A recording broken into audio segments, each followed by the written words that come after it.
زمانه کې کتابونه لیکلي چې یو کسو او د ډیر زیات قرضدار شو. زر درهم هغه وخت کې ډیره لویه دنیا وه، دومره قرض دی لاندې کړو، زر درهم. ډېر خفه و چې خدای دا به څه چل کېږي. نو یو کس چې دله پیسې ورکړي وو هغه ډېر زورور و، هغه راغی ورته وایي چې داسې خبره ده چې که سبا پورې تا پیسې برابرې نه کړلې نو بیا به راپورټ یې وکړو قضا کې چېرې بس دی به بیا بندي شي، جیل ته به لاړ شي. قاضي مورته وایي زه بچیه داسې خبره ده چې زه به د نن پرېږدم مهلت دی او زه چلو د ده دا پیسې برابرې کړه، ډېرې پیسې دي او دی ګوري نه ډېر وخت ووته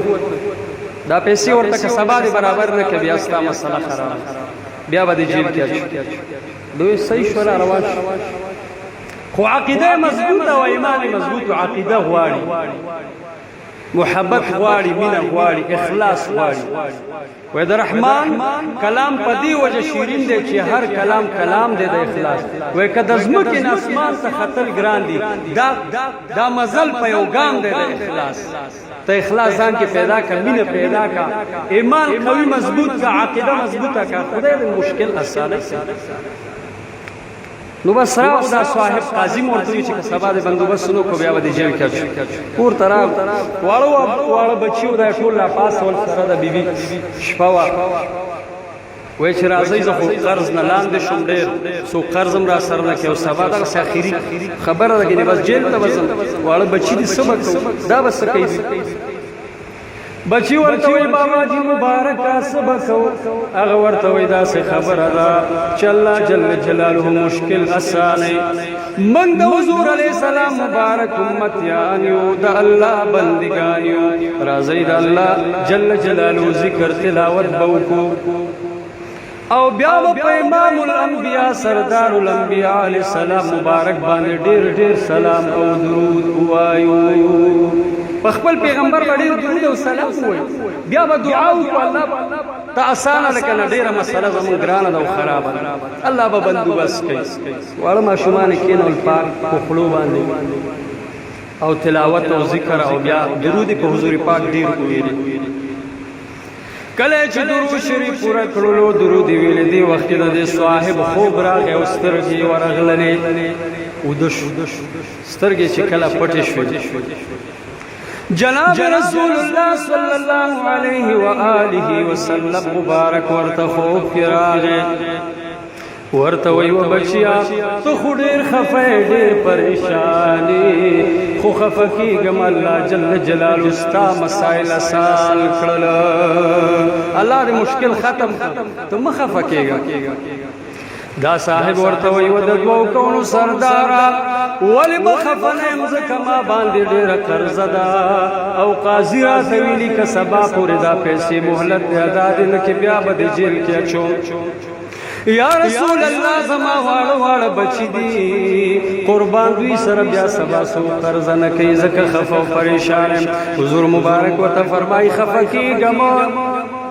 کله چې سهار پاسېږي پلاني ځای ته به پلاني قاضي ته لاړ شي او زما سلام به ورته ووایي. چېرې رسول الله مبارک پتا سلام ویلی، دویم به ورته ووایي چې جناب رسول الله مبارک فرمایلی دي چې زر درهم مال راکا. دا صاحب هم ډېر هوښیار وی قربان، که څه نښه رانه وغواړي بیا حضور مبارک نو ته فرمایي که نښه درنه وغوښته نو ته به ورته ووایې چې هرې جمعې شپه باندې ته په امام الانبیاء باندې زر پیرې درود او سلام وایي او دې جمعه شپه په تعداد کې خطا شي. سبحان الله. او دا مسله نور کتابونه او علما کابرین پرېږده. مولانا زکریا صاحب رحمت الله تعالی علیه چې دیوبند ښکلی عالم دی، خو افسوس دا خلک مني نه، مونږ یې منو، قدردانو،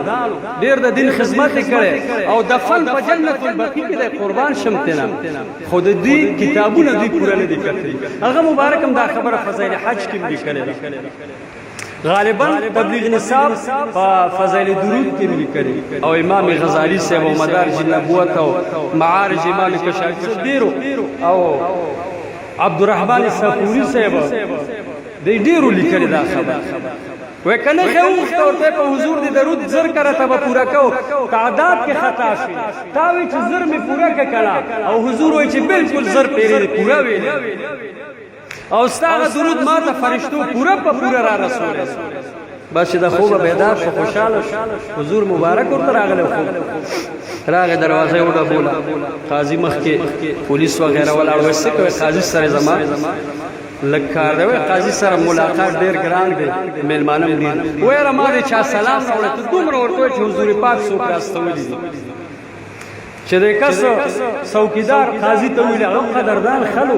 د زر په قدر وې زرګر کوي زر پاسه د کرسۍ کې حکم وکړه زر فورا دا کس را پرې چراغ کې ناس وای قربان ملما وای زه رسول الله مبارک را لګل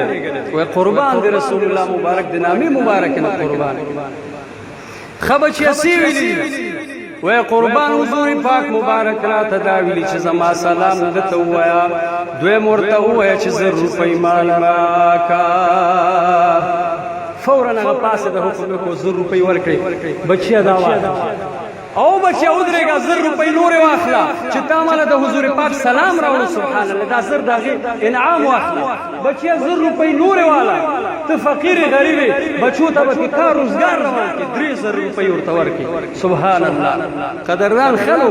حضور مبارک ورلېږي چا ورلېګل کړه او ډېر په خوشحالي باندې ډېر راوستل دا صاحب چې کور تراغه ډیر خوشاله 2000 کې 1000 درهم جیب کې راواچو او قضا تراغه قاضي ته کیناست چې کیناست جیب ته لاس کو 1000 درهم راواغستل قاضي ته مخ کې پټې بل باندې کې خودل قاضي سے بدا 1000 درهم می پورا کړل دا واخلې قاضی ورته وای و بچیا دا پیسې د جب کې سنبال کا دا پجیب کې دا پیسې وستا دا قرض ز ادا کوما سبحان الله یا ورته وای جیل کې بلیا چوم کراوي حضور مبارک نه قربان او بیا ورته وای دا بزخلاصوم دا ستا زر درم خپل پیسې سنبال کا بچیا دا صاحب ورته وای و قاضي سیوا پرون دی وی چې جیل کې بیا چوم کا پیسې درانه وړو نن وای چې دا بز خلاصو پرون باندې دا خبره کړې وکړه قاضي صاحب ورته وای کتا رسول الله مبارک خوب کې لیدلې ده نو معلم د ودها رخصار ملاقات او دیدن بیگا خوب کې را کړې ده سبحان الله تا حضور پاک لیدل امام لیدل نور خبره مکوا سرور کونین مبارک ما تویل او قاضی بچیا دا زما عاشق دے ډیر فقیر دے ډیر غریب دے لہذا و بچیا ته خوځداري دا 100 روپۍ چې کوم دا ادا کا ول چې بیګای واره بچی کې نو ولیو او په ما باندې درود او سلام ویلې نو بچیا ته مالدار قاضي لہذا زما حکم نه دا 100 روپۍ دغه نه وانه بچا قرضه تا راک سبحان الله قاضي دا بزادا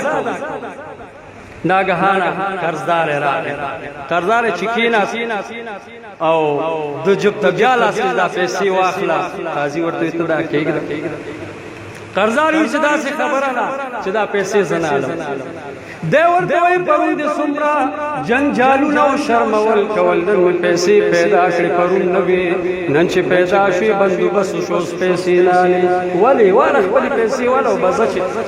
مسله ختمه شي دی ورته وای چې دا څه خبره ده ما باندې نور خبرې مخکاره کوا کتا سو حضور مبارک لیدلې ما مور سره بیگا خوب کې ملاقات شوه دې سبحان الله نور خبره باندې مخکاره کوا تاسو کړي دې ما مبارک لیدلې مبارک ما ته خوب کې ویلې او بچیا دا زما عاشق دې دا ډېر فقیر دې مسکین دې غریب دې دا سه وکوا چې دا پیسې تنه ماخلا دغه په ځای په قاضي تعالی پیسې لګي خود نه بینا اخلي ما ته حضور خوب کراله بس دا مبارک نه ډېر راسي زرګونه ولکونه قربان دا پیسې ما معاف کړي بخلي سبحان الله نو قربان دی حضور علیہ السلام مبارک سره الله سره کلام سره چې الله او کلام او محبوب سره ستا محبت تل من دي تاکي ادب ته مقام او کمال تر رسیدل په حضور پاک باندې پيوش په درود وي الله ټول مشکل آسان ولی په محبت وي په اخلاص وي په ادب وي عقیده مضبوطه او چې الله او د الله محبوب صفت کو الله به مې بندوبست کوي نو الله جل جلاله کوم ځای له بندوبست کوي نو الله جل جلاله دا مؤمنانو مسلمانانو دعاګانې قبلوي مشکلات ختمي خو چې بندا د خپل پروردگار عالم نه وغواړي خو په عاجزي وغواړي که مونځ دی دا عاجزي که دعا ده دا عاجزي ده که نیکي کول دي صدقه وغیره دا په عاجزۍ سره به کوي په تکبر سره به نه کوي یعنې بیا الله ستا صدقه څه کوي ستا مونځ څه کوي ستا تلاوت محتاج نه دی ته محتاج